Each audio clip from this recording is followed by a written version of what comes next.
Hello, this is episode 27 of the Alfology2 podcast. Hello, welcome back. As you can see or hear, depending on how you're listening, I am outside again.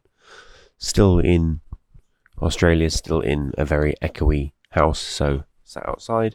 Hopefully not as many planes or insects interrupting as last time, so fingers crossed. There have been plenty of new listeners recently, so welcome to all you guys. You're very welcome to be here and listening.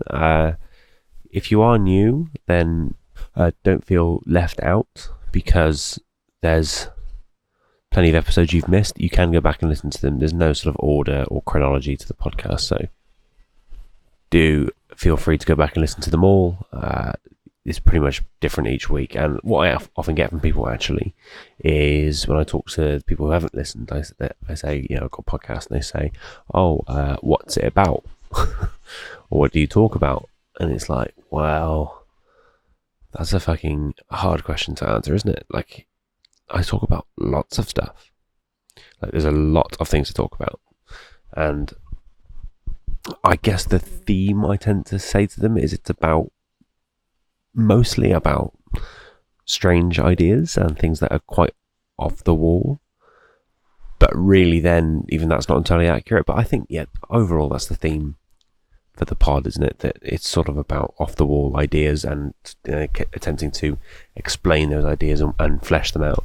And as part of coming up with these ideas, I often come up with some ideas for the podcast that, like, I like the idea, but really there's just not enough to it to get a whole episode out of.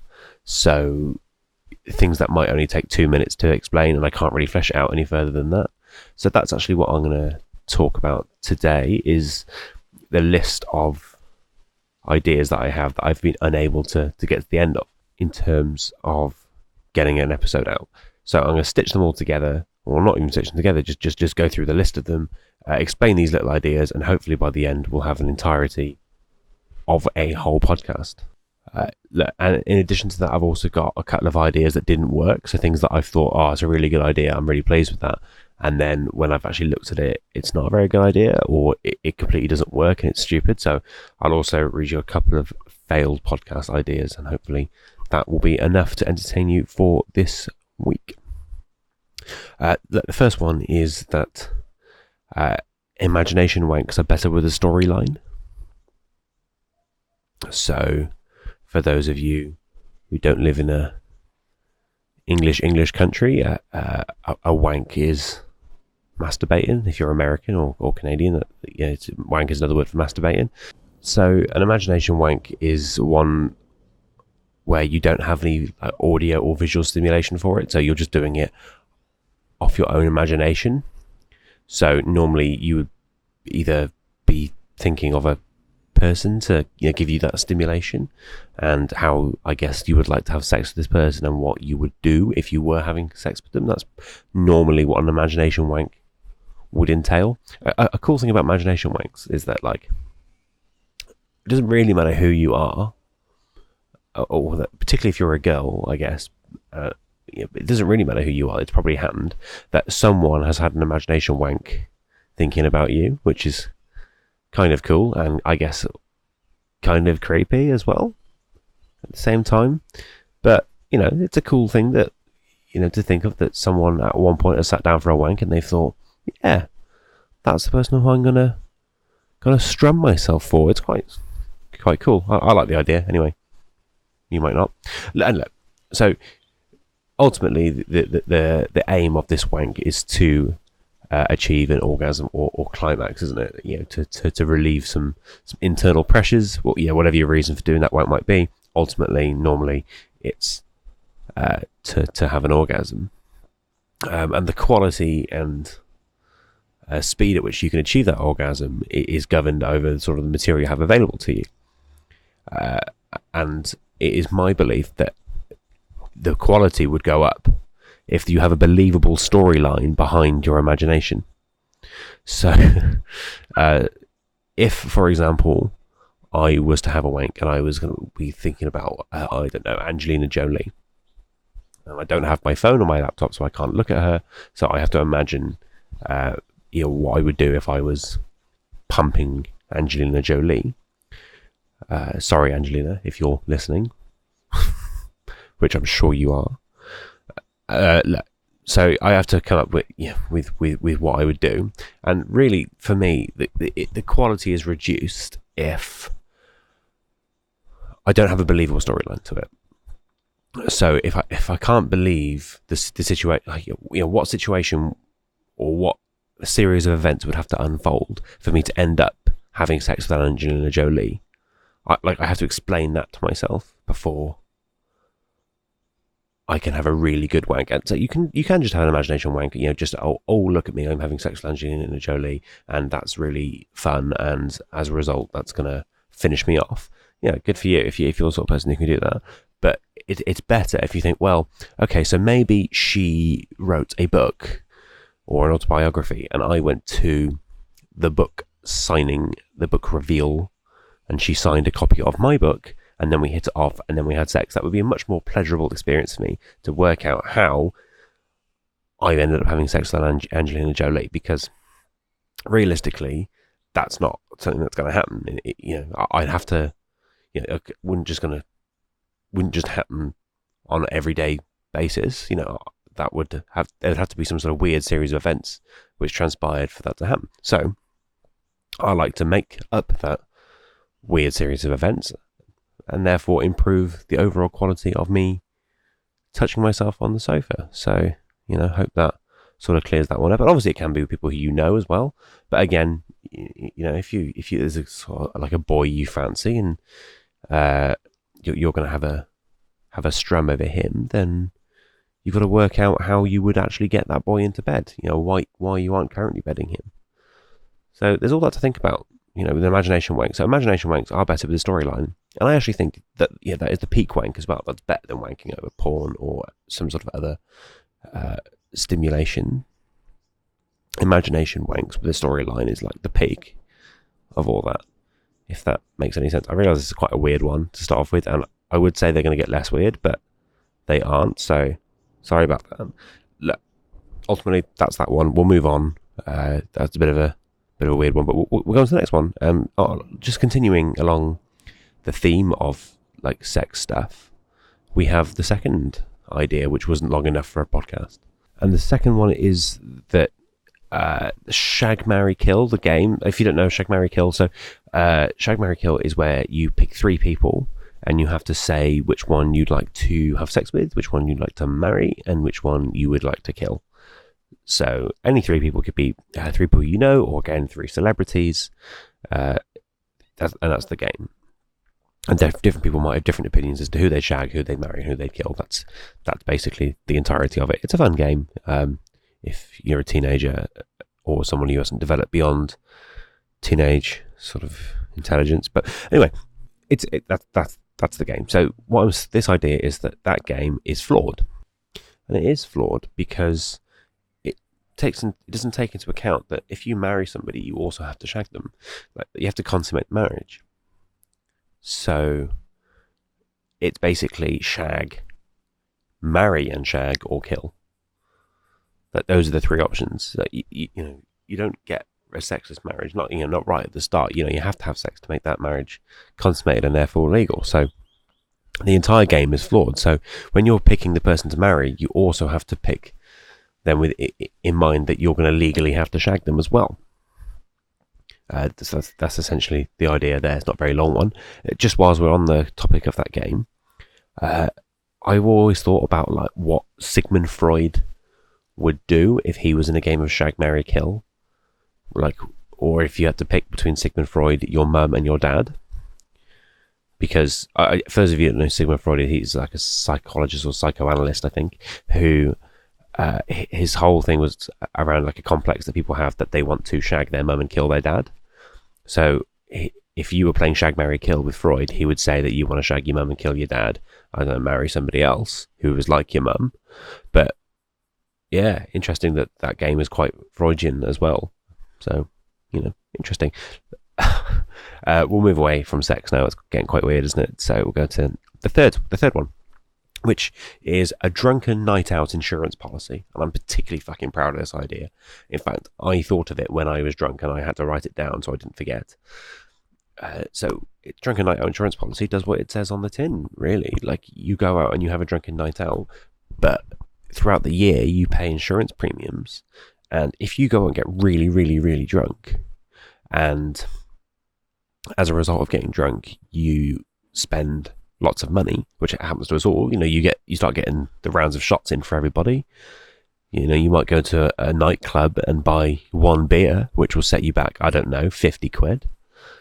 There's a number of things that can happen to you where you spend a lot of, taxis cost a lot of money. Getting into nightclubs costs a lot of money. There's all sorts of things you can spend your money on a night out.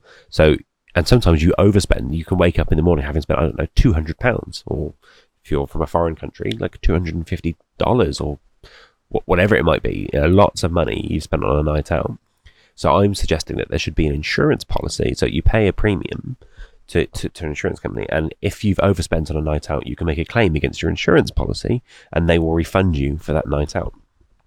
So I don't know, you pay like £5 a week or whatever, and that will feed into a little pot that the insurance company keeps for you, and they will eventually pay you back. I know you can do this personally. You could create like a drunken night out refund pot in your bedroom, where you put a £5 into it, every week, and then if you have a huge night out, you can reimburse yourself. But this is controlled by insurance. That's the same with any insurance, that you could always keep money aside. And I remember coming up with this one when I was, I was out and I just spent a lot of money on beers, and then I went and I bought myself a pizza and some chicken wings from Domino's. And if anyone isn't from the UK, Domino's isn't like it is overseas. Domino's in the UK is really expensive. So I think I probably spent like £23 on some chicken wings and a pizza. Maybe £25 if it included a drink, which is like fucking expensive, on top of, I don't know, maybe 75 quid on a night out. I thought, cool, I really wish I could have that money back. I really regret spending all this money on this night out. And that's how it came to me. I thought, well, wouldn't it be great if there was an insurance company who would like cover me for this? So maybe that would work. And I guess is like high rates of fraud, and there's two ways to combat fraud for this. And speaking from a little bit of experience with investigating fraud here, but two ways to combat fraud for the drunken night out policy. First of all, request receipts or bank statements. So a copy of someone's bank statements to show that they've used their contactless card a lot, or just receipts showing how many drinks they bought, or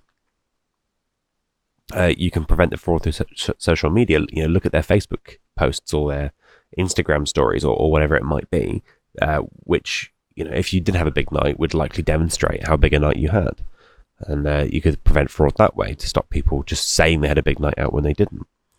I think maybe it has a limit on it, because you couldn't claim against it every week, because that would be mad.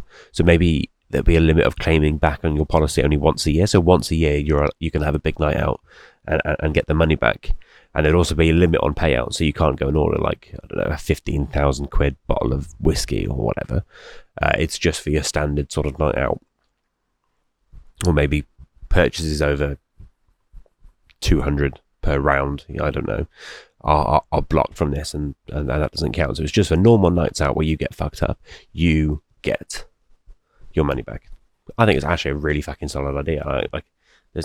There's not much weirdness about it. I think that's just good common sense. And maybe, this is how I'm going to make my millions. I'll set up a drunken night out insurance company, or I'll take it to one of the existing insurance companies and get them to buy my idea for millions. Maybe, you never know. Right, so let's move on to the fourth little idea, which I maybe could have actually stitched into a different podcast, but I didn't. This is called See You Later, Letter C. So I could have stitched this into the Alphabet one. If you haven't listened to the Alphabet one, there's actually 2 Alphabet podcasts. I think it's like it's definitely episode 1, and then maybe episode 20 as well. It's about the alphabet and how it's in the wrong order, and how we should change the alphabet. It's a pretty funky idea. But this is about the letter C. The letter C doesn't really serve much of a purpose at the moment, because basically any letter C, it's either pronounced like an S, isn't it?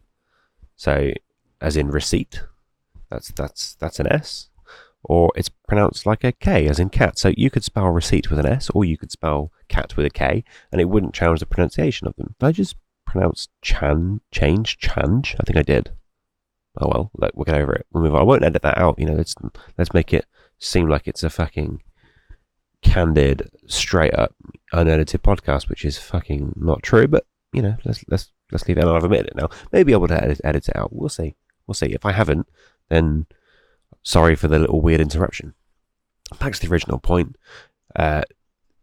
If you were to replace letter C with S or K, it wouldn't change the pronunciation of many words. I'm not suggesting we bin the letter C off completely. We're not going to have a 25 letter alphabet. Like, that would be stupid. Everyone knows it's a 26 letter alphabet at the moment. So what I'm suggesting is we repurpose it. So there are a number of sounds which currently have the letter C in them. Probably the most common one in the English language is the ch sound. So like CH at the moment is ch, like in change or choo-choo.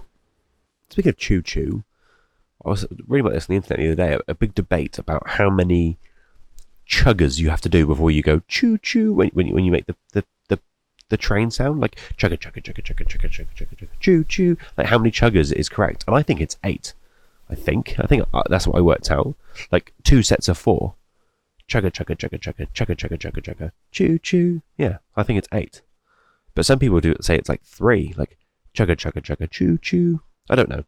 Anyway, chew has a C in it. That's what the point of what I was getting at. Yeah, so we could replace the ch sound, get rid of the H in that ch sound, and just have a C, and all C's then are a ch sound. Such a fucking good idea. Such much more efficient. Think how many pages would be saved through not having to type all those extra H's. Books would be shorter. We'll save the planet, save the rainforests. It would be easier to learn, easier to read for foreign people. So I don't really see an argument against it. Bin the letter C off and repurpose it for something else. And in all its existing places, just replace it with an S or a K. Fucking makes sense. Lots of people won't agree with that one, I don't think. Lots of traditionalists don't really agree. Traditionalists and people who don't, they like the status quo, often find the ideas on this podcast to be a bit jarring and bizarre. But the chances are, if you're listening, you're one of the people who's got over that. So I think we can all just say between us, like, fuck those guys. They're going to be crushed in the they're going to be crushed by the locomotive of change, aren't they? Anyway, let's move on. That's pretty threatening things I'm saying there, which maybe isn't the overall tone of the pod. Next idea. I think this is the last, it might be the last idea we have, actually, in terms of the shortened ideas. We'll then move on to the failed podcast ideas. And this one is really nuts, to be fair. I can see why people might not get on board with this one. So, I don't know if any of you guys have seen one of the old Superman films. I don't know which one it is, because I haven't seen it in a long time. I don't even know if this is the plot, but I think it's the plot. And the idea is based on the plot of Superman. I think, spoiler alert, Lois Lane dies. Sorry, I just got hit by some leaves.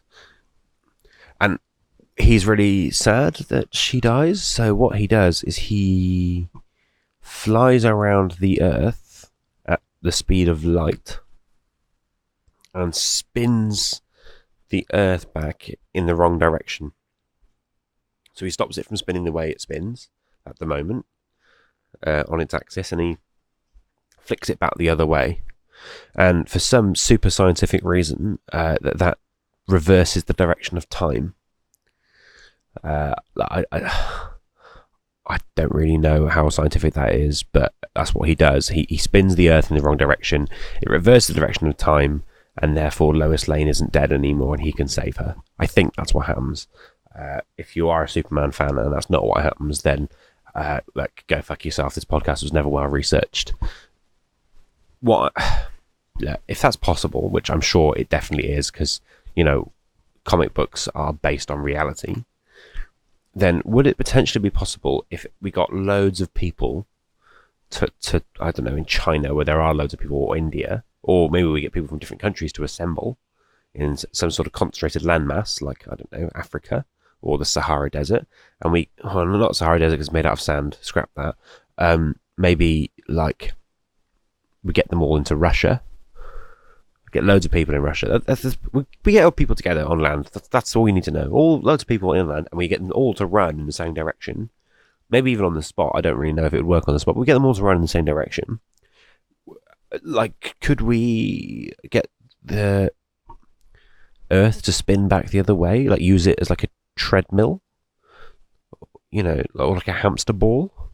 Like, you know how a hamster might run on the outside of a ball, and it rolls. So, like, we'll get it to spin in the other direction, and as a result of that, we'll turn back time. So, is that the solution to time travel? That if we all just run on the spot, we'll spin the Earth the wrong way, change back time, and then we can solve like all the world's great problems. Like, we can go back to when barbecue sauce was invented, and fucking bin that shit off because it's horrible. We could go back to the invention of barbecue sauce and make sure it never happened. Or we could go back and kill baby Hitler if that's a thing you think is going to help. Some people disagree on baby Hitler. Some people think it's a good thing. Some people think all the Nazi stuff would have happened anyway because there would have been a different leader. I don't know. But we could kill baby Hitler if we wanted to. If we all ran fast enough. Yeah? Makes sense? That's basically the idea. That we're going to do the whole human race is going to do a Superman. And we're going to change time, and that's how we're going to master time travel. And it would be a nice team effort as well. We'd all bond. You'd make loads of friends if you change back time with a load of people. So, it's a good way of doing it rather than just one nutter inventing a time machine. So that would be my big idea, and that's the last big idea actually. Unless I've got more time than I wanted, in which case I've got a couple more. No. It's been about the right amount of time for a podcast. So we'll wrap it up with the two failed podcast ideas, which are of varying quality, I guess. The first one actually is a good idea, which it's already been done, so I can and already been done a lot of times. I try not, like most of the podcast ideas, I try to have myself. They try to be organic ideas, even if they have been done before. They try to just the ones that come directly into my brain rather than ones that I just get off the internet. There are a couple of exceptions, but this one's been done so many times that it's sort of lame. What I was going to do is I was going to suggest and work out a way in which we could open up a pub and call it the gym. And that's all centered around like a pretty cheap joke about how people would say, "Oh, what are you doing tonight?" And then they go, "Oh, I'm just going to the gym." And people would think that they're getting in shape. Actually, they were getting all the pints like legends. That's it, really. That's the joke. That you could call a pub the gym, and people would drink instead of exercising, and it would be great. But it turns out that there are already quite a lot of pubs called the gym, so that idea doesn't work. So sorry about that, guys. It's already been done a number of occasions, and that gag has already been picked up. In fact, I also looked on Twitter, and there's loads of people who've tweeted like, "Oh my god, I'm going to open a pub called the gym." Sorry guys, it's not going to work. The other failed podcast idea was to get rid of all the black keys on the piano. Cause the piano's quite hard to play because you have to be really dexterous with your fingers. Like if all the keys were at the same level and the same height, I reckon it'd be easier to play. So you just get rid of all the black keys, and the piano would be easier. Until I sort of realised that wouldn't work at all because the black keys, they separate the white keys. So if you got rid of all the black keys and just made the black ones white ones, you wouldn't be able to tell what note you were playing, and the notes would be too far apart, and you'd need extra finger dexterity. So I think the inventors of the piano actually got it spot on, and I'm sorry for ever doubting them. So that's another failed idea, and that is pretty much it. I hope that this mishmash of random ideas and failed ideas has been entertaining enough. Managed to get a good podcast length amount of time out of it, so thanks for that.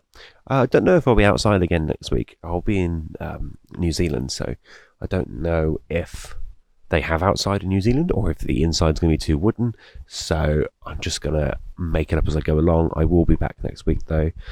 In the meantime, follow the podcast on social media. You just have to go on whatever social media you want and just type in the Alfology2 podcast name, and we can all interact and have fun there. And again, as per usual, if you do like it, if you like this podcast and it gives you some sort of reasonable level of entertainment, then get somebody else to listen to it. Tell your friend or your family or your mothers or your cellmate or whoever it might be, get them to listen to it too, because it gives me little bits of dopamine hits when I see people have been listening throughout the week. So fucking do that. That'll be it. I will see you next week. Thanks very much.